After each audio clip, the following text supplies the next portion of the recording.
Hello mga boss. So magre-repair pala tayo ngayon ng isang video game player. Ang brand niya ay Mega Pro. So kung napapansin nyo mga boss, itong player na to ay hard disk type. Hindi siya CD type.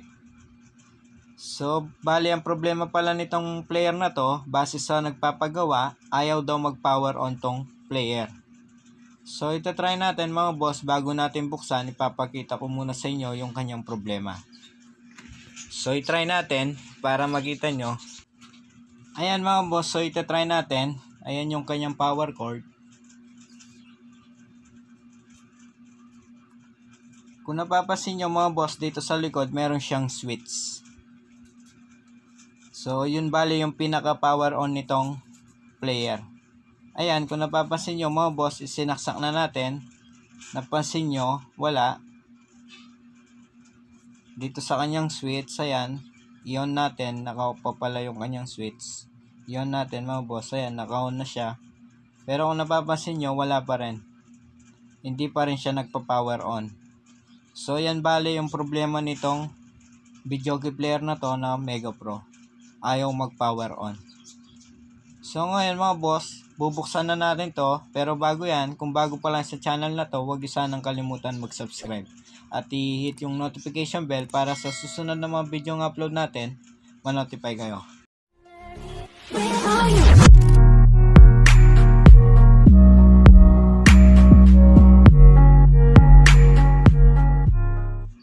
Ayan mga boss, so bubuksan na natin tong player para yun na nga, malaman na natin kung anong posibleng problema nito. So bubuksan lang natin.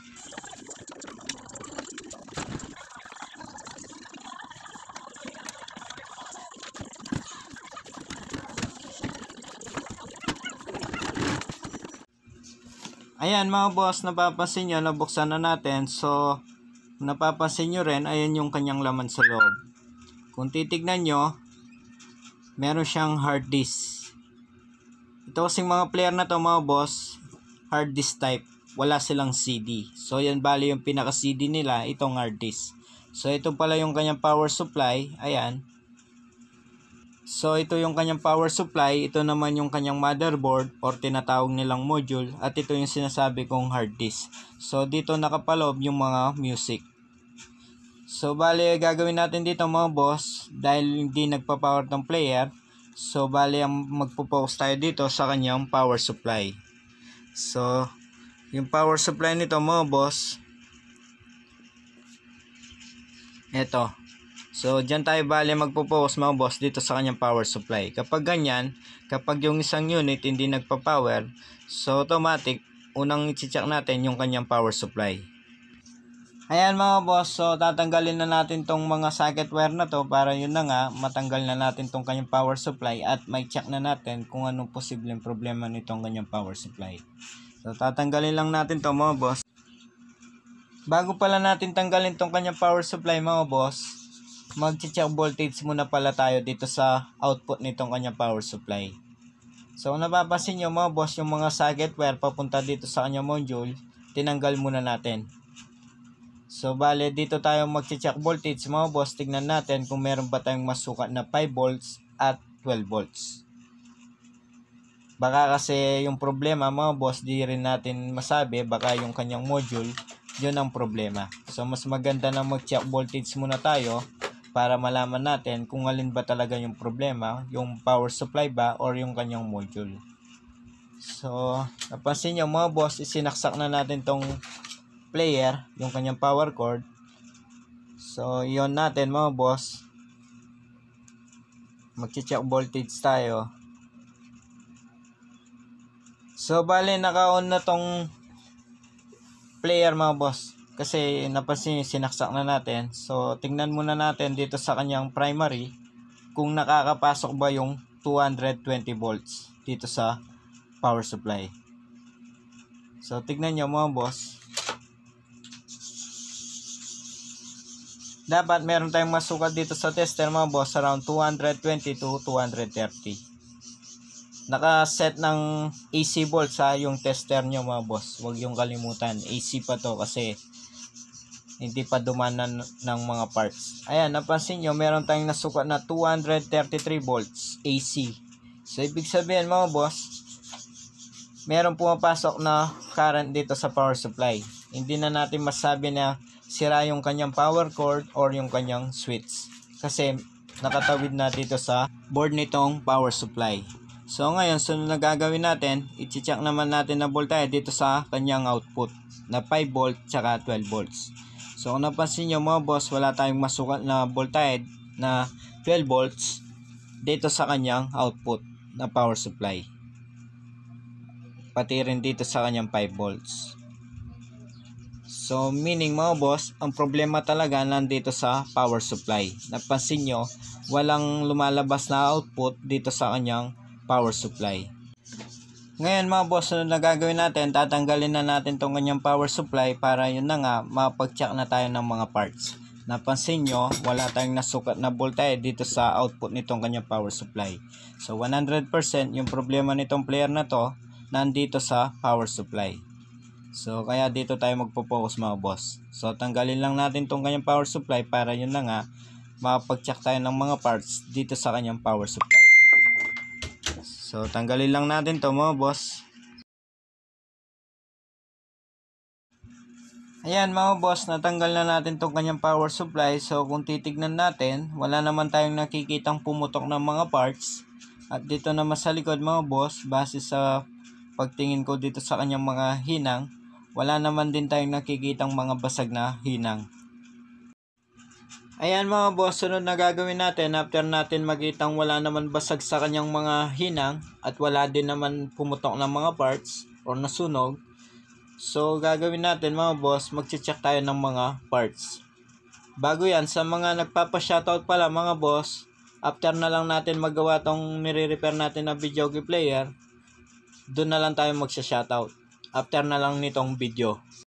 So balik tayo mga boss. Ngayon, sunod na gagawin natin bago tayo mag-check ng mga parts dito sa power supply, mag-check voltage muna tayo dito sa kanya main filter capacitor. So dito napansin nyo, meron tayong nasukat na 230 volts. Tingnan natin mga boss kung nakakatawid ba yung 230 volts na supply na AC na yan dito sa main filter capacitor. So dito mga boss, kailangan meron tayong masukat na voltage dito sa main filter capacitor. So pagdating naman sa pagsukat sa voltage mga boss dito sa main filter capacitor, dito dapat DC volts na yung ating range sa tester, hindi na AC. Kasi tumawid na ng rectifier diode yung current bago nakatawid dito sa main filter capacitor.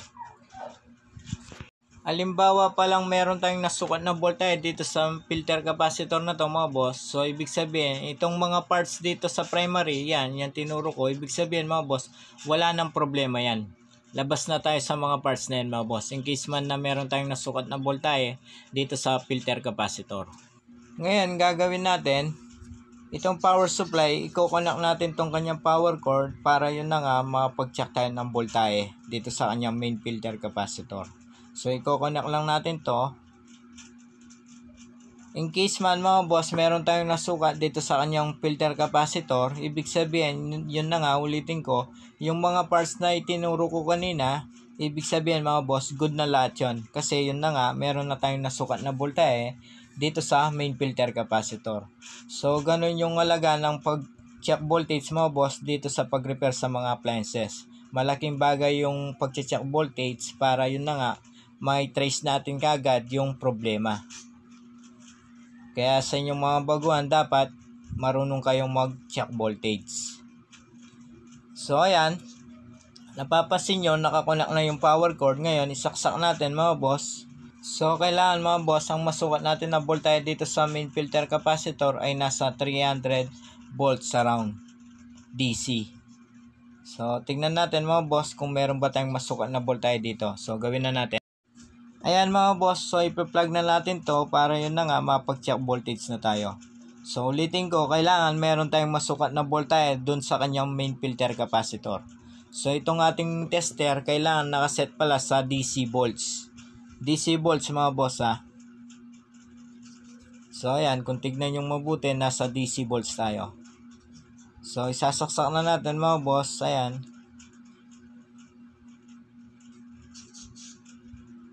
Ayan mga boss, so tignan nyo lang yung ating tester kung meron ba tayong masukat na voltage.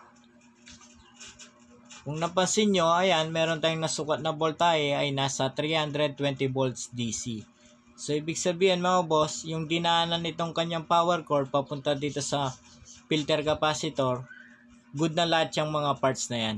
So, yung itinuro ko sa inyo kanina mga boss, yung mga parts, hindi na natin na masasabi na may problema pa yon. Kasi yun na nga, meron na tayong nasukat na voltahe dito sa kanyang main filter capacitor dito. Ngayon, sunod na gagawin natin, after natin mag-check ng voltahe dito sa kanyang main filter capacitor, napansin nyo, meron naman tayong nakuwang voltahe. So ngayon mga boss, sunod na gagawin natin, mag-check na tayo ng mga parts like yung kanyang regulator, zener diode, transistor, resistor. Dito pa rin sa kanyang primary. So ito kasi mga boss, meron tinatawag na primary at saka secondary. Ayan mga boss, napansin nyo, binaligtad ko tong board para mas maintindihan nyo yung ibig sabihin. So, yung binilugan natin na yan mga boss, yan yung tinatawag na secondary. Tapos, ito naman sa kabila, yan naman yung primary. Ngayon mga boss, kung sundan nyo tong ating test probe, ayan, papakita ko sa inyo yung mga itetest natin na parts, kung saan ba tayo magtetest ng mga parts. Ayan, kung titignan nyo yung ating test probe, yung binilugan natin na yan mga boss, so dyan bali tayo magtetest ng mga parts. So, kung napansin nyo, kaya sinabi ko sa primary pa rin, kasi kung titignan nyo, sa primary stage pa rin yung mga tinutukoy ko na parts.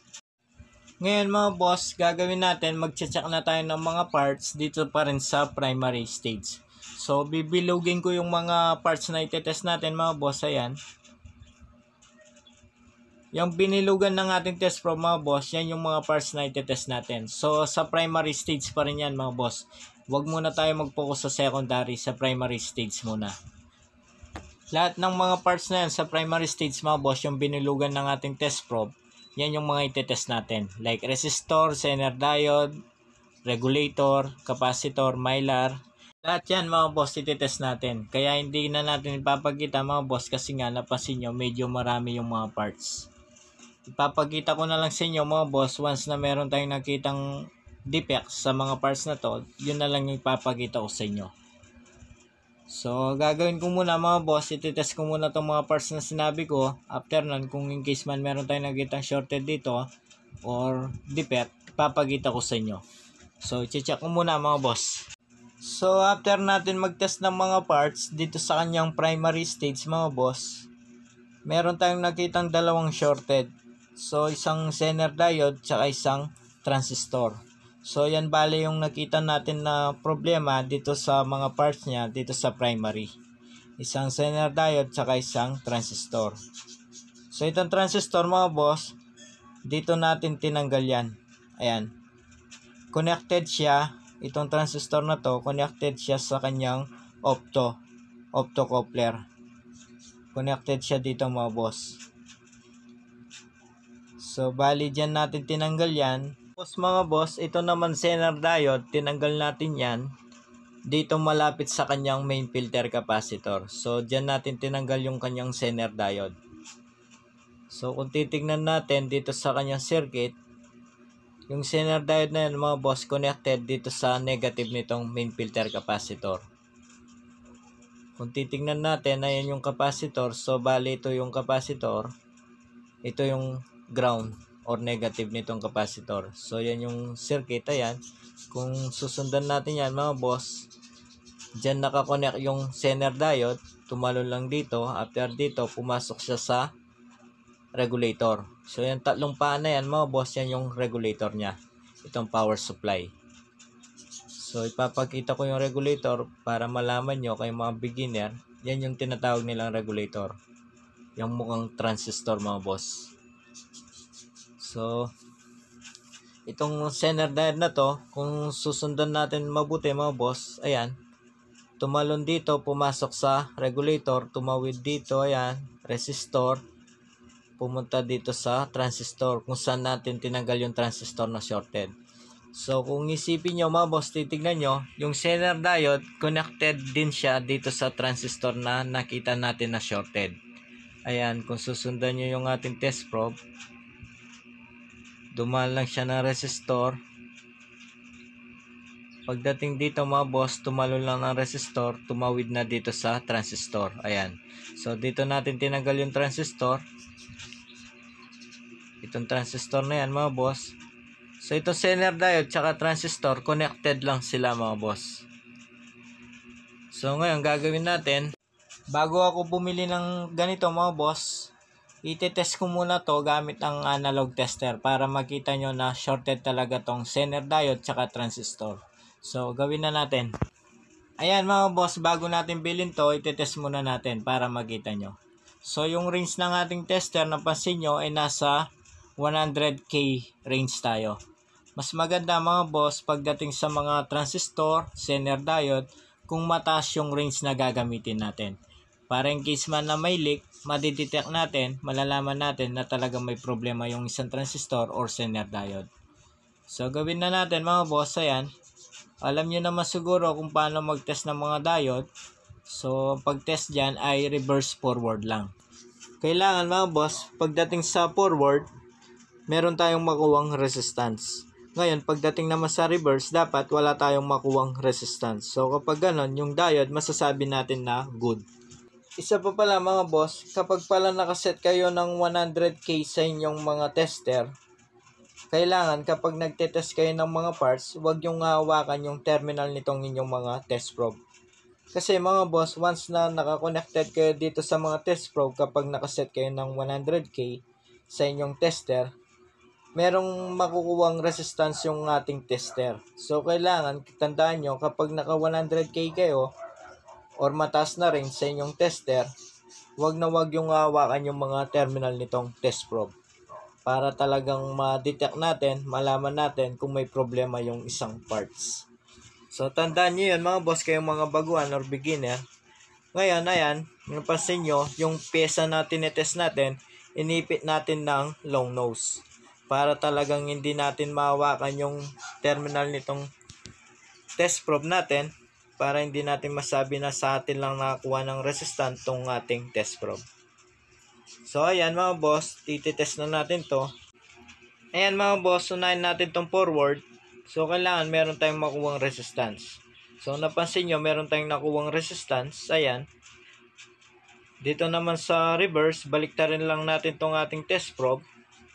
Dapat naman mga boss, wala tayong makuwang resistance dito. Kapag meron, ibig sabihin, sira tong diode, shorted. Tignan nyo mga boss, tignan nyo mabuti yung ating tester, ayan. Dapat wala tayong makuwang resistance. Napansin nyo, meron din tayong nakuwang resistance. So, ibig sabihin, shorted tong diode. So, sa lahat ng mga diode or Zener diode, mga boss, ganun yung pag-test. Reverse forward lang. Kaso, yung forward, dapat meron tayong makuwang resistance. Ngayon, kapag reverse, wala dapat tayong makuwang resistance. So, kapag ganun mga boss, ibig sabihin, good yung diode. Kahit anong diode pa yan. Ngayon mga boss, after natin may test tong kanyang Zener diode, napansin nyo, shorted, sira talaga. Ngayon, ito naman transistor. So, itetest din natin tong transistor mga boss. Papakita ko sa inyo na shorted talaga tong transistor. Ayan, tignan nyo lang yung ating tester mga boss. Pansinin nyo yung ating tester habang tinetest point ko tong kanyang transistor, itong transistor. Mapapansin nyo mga boss, kahit saan natin itap tong ating test probe, meron tayong makuwang resistance. Ayan mga boss, tignan nyo yung ating tester. Kahit saan natin itap tong ating test probe dito sa terminal nitong transistor, meron tayong nakuha pa rin resistance. So kailangan, sa mga ibang pa nito mga boss, wala tayong makuwang resistance. Ayan. Napansin nyo mga boss, kahit saan natin itap, reverse forward pa yan mga boss.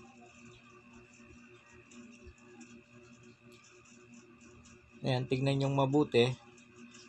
Napansin nyo, binaligtad natin tong transistor, ganun pa rin, meron pa rin tayong nakuwang resistance. So, ibig sabihin mga boss, shorted tong transistor. So, ganun lang yung pag-test sa mga diode tsaka transistor. Sa mga transistor pala mga boss, kailangan, sabihin na natin forward, dapat meron tayong makuha resistance. Ngayon, sa reverse, wala. So, ganun din yung pag-test sa mga transistor. Napaka-simple lang. Ngayon mga boss, after natin may test tong mga tinanggal natin na diode tsaka transistor, bibili muna tayo ng ganito para yun na nga, may lagay na natin. Tignan natin kung magkakaroon na ba ng output na 5 volts at 12 volts tong power supply. So hanap muna tayo ng ganito mga boss, bibili lang muna tayo, sana meron na lang tayong makita. So babalik tayo mga boss, maya na lang, bibili muna tayo. Ayan mga boss, base sa paghanap natin ng parts na to mga boss, itong kanyang Zener diode wala tayong nahanap. Ang nahanap lang natin itong transistor. Ito yung nahanap natin mga boss, itong transistor na to. Pero yung Zener diode, alas pinuntahan natin yung mga electronic shop dito sa lugar namin, wala akong nakita. So ngayon mga boss, itong transistor na to, ilalagay natin to. After natin may lagay mga boss, itatry natin na i-power on tong power supply. So ito palang value nitong transistor na to ay, ayan yung kanyang value mga boss.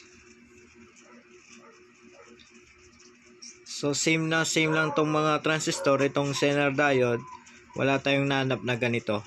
So gagawin natin, hindi na muna natin lalagyan ng Zener diode itong power supply, ang ilalagay lang natin tong transistor. Tignan natin kung maglalabas ba ng output itong power supply. So i-try lang natin mga boss na hindi natin lagyan ng Zener diode. Ito lang transistor yung ilalagay natin. So ilagay na natin to mga boss. So ayan, sabi ko nga dito natin tinanggal yung transistor. So sa inyong mga beginner or baguhan, kailangan pag maglalagay kayo ng transistor mga boss, siguraduhin yung hindi dapat baliktad yung paglagay nyo. Kung nakikita nyo dito sa board, meron naman silang parang indicate kung paano ipesto tong mga parts. Lalo na pagdating dito sa mga transistor. So kailangan tignan yung mabuti mga boss bago nyo ilagay. So ilalagay na natin to. Ayan mga boss, lalagay na natin tong transistor na nabili natin after natin may-connect to or may lagay, mahinang. Lalagyan natin ng supply tong power supply, tapos magsusukat ulit tayo ng voltage dun sa kanyang 12 volts at 5 volts. Tignan natin kung meron na ba tayong masukat na 5 volts at saka 12 volts. So inangin lang natin yung nilagay natin na transistor mga boss. Ayan mga boss, nailagay na natin yung transistor. Napansin nyo yung diode, hindi na muna natin nilagyan ng Zener diode. So itatry natin to mga boss na walang Zener diode. Tignan natin kung meron na ba tayong masukat na supply dito sa kanyang output na 5 volts at 12 volts. So i-connect lang natin tong kanyang power cord, tapos isaksak natin, magsukat ulit tayo ng voltage dun sa kanyang output nitong power supply. Ayan mga boss, so iset lang natin yung ating tester ay sa DC volts 20. Kasi yung susukatin lang natin ay nasa 12 volts lang. So pwede natin i-range yung ating tester ay sa 20 volts. So tignan nyo mga boss, ayan. Isasaksak ko na, ayan yung kanyang power cord. Sana mga boss meron na tayong masukat para okay na tong ginagawa natin. Ayan mga boss, bali nakasaksak na tong power supply. Tignan nyo yung ating tester. So kung napapansin nyo mga boss, parang wala pa rin output. Ayan o. Wala pa rin tayong masukat na voltage dito sa output nitong power supply. So wala pa rin mga boss.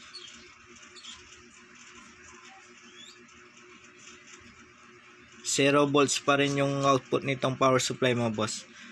Tingnan natin ulit dito sa kanyang main filter capacitor. Ayan, kung napansin nyo, meron naman supply yung kanyang main filter capacitor. Ay nasa 330. Ayan, dito sa papuntang chopper, meron din naman 330. Pero pagdating dito mga boss, wala pa rin siyang output. Kailangan meron tayong masukat dito na 5 volts at saka 12 volts. Kaso 0 volts pa rin siya mga boss. So ibig sabihin, meron pa rin problema tong power supply na to. Bukod sa nakita natin na shorted na transistor tsaka yung kanyang Zener diode, panigurado may iba pong problema na parts tong power supply na to. So napansin nyo pala mga boss, tong Zener diode hindi tayo naglagay. So malayo naman doon yung problema mga boss. Kahit walang Zener diode yun, yung parting yun, kailangan under pa rin tong power supply. Meron pa rin tayong masukat na voltahe na 12 volts tsaka 5 volts. Kahit nasabihin pa natin na hindi na tayo naglagay ng Zener diode. Ngayon mga boss, after natin may try, napansin nyo wala pa rin, hindi pa rin umandar tong power supply. Kahit na nagpalit na tayo ng transistor na bago. Sunod na gagawin natin dito mga boss, susubukan natin na palitan tong kanyang driver. Itong kasing regulator na to mga boss, yan yung kanyang regulator. So okay naman yan, na-test naman natin. Ngayon, itong kanyang driver mga boss, yan yung susubukan natin na palitan. So itong driver na to mga boss, itong IC na to, hindi natin kasi na-test yan gamit ang analog tester. Kasi nga, hindi naman natin kayang i-test yan gamit ang analog tester. So gagawin na lang natin dito mga boss, papalitan na lang natin yung driver na yan. Yan, yung kulay itim na yan. Baka yan lang yung problema kaya ayaw pong umandar tong power supply na to. So tatanggalin natin yung IC na yan mga boss. Tapos maghanap tayo, sana meron tayong mabili. So tatanggalin muna natin to. Ayan mga boss, so sabi ko nga tatanggalin natin yung kanyang driver na IC. Tapos try natin na palitan. So tatanggalin na natin muna tong kanyang driver IC mga boss. Ayan.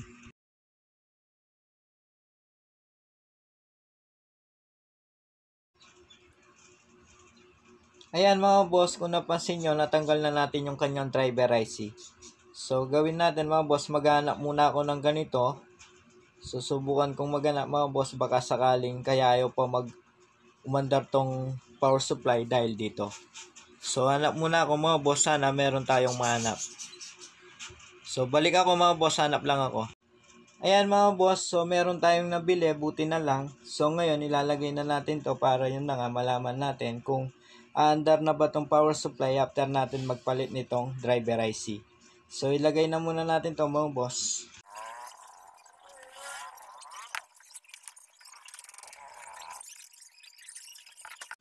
Ayan mga boss, tapos na natin may ilagay yung IC. Ngayon, itatry natin to, tignan natin kung meron na tayong masukat na supply dito sa kanyang output na 5 volts at 12 volts. So ito po lang power supply na to mga boss, yung Zener diode. Wala pa rin tong Zener diode mga boss. Kasi yun na nga, wala tayong mahanap na Zener diode. So ayan, nilalagay na natin yung kanyang cord dito sa power supply para may try natin.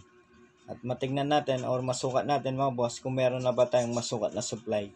So sana mga boss, meron na para yun na nga, may sara na natin tong player na to. Ayan mga boss, so magsusukat ulit tayo ng voltahe dito sa kanyang output na 5 volts at 12 volts. So tingnan natin mga boss, isasaksak na natin, ayan.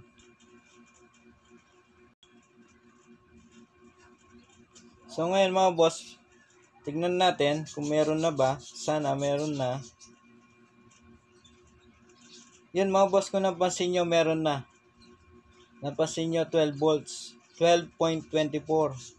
Ngayon yung kabila 5 volts. Yun, meron na rin mga boss. So bale may problema pa nga yung kanyang driver IC.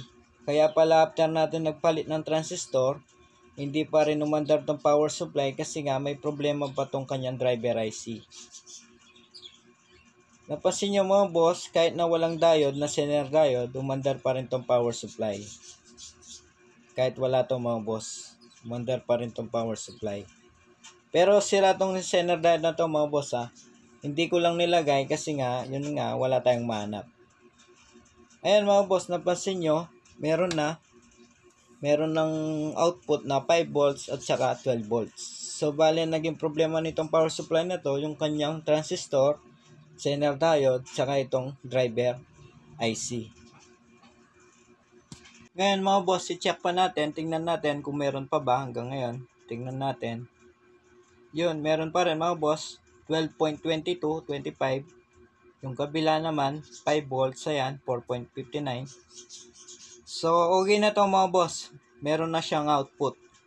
Ngayon, isasara na natin to mga boss. Babalik na natin tong kanyang power supply at ibabalik na rin natin tong mga socket para matignan natin kung under na ba tong buong player.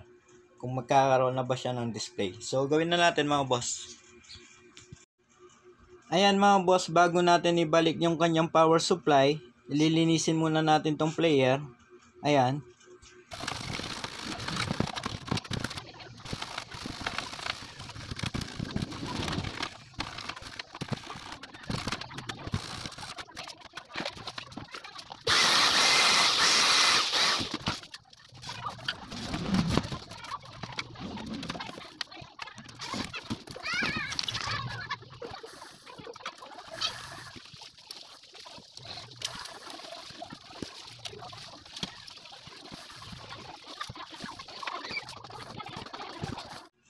Ayan mga boss, tapos na natin may balik tong kanyang power supply at nailagay na rin natin tong kanyang mga socket wire.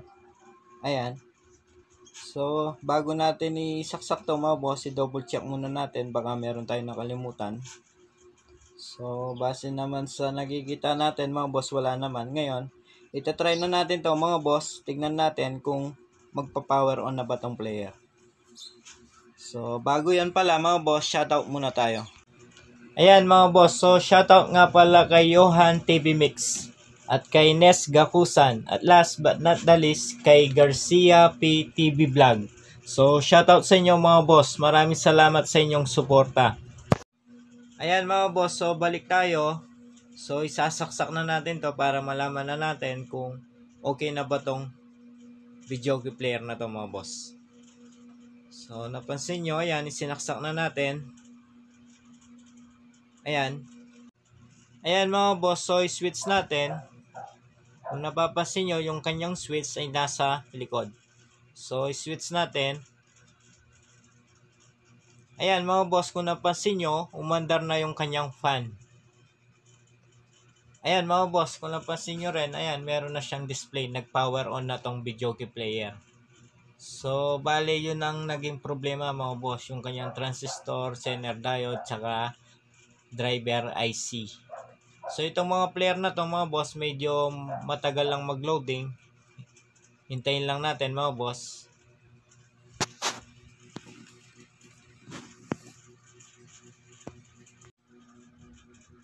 Ayan mga boss, tapos nang mag-loading tong video player.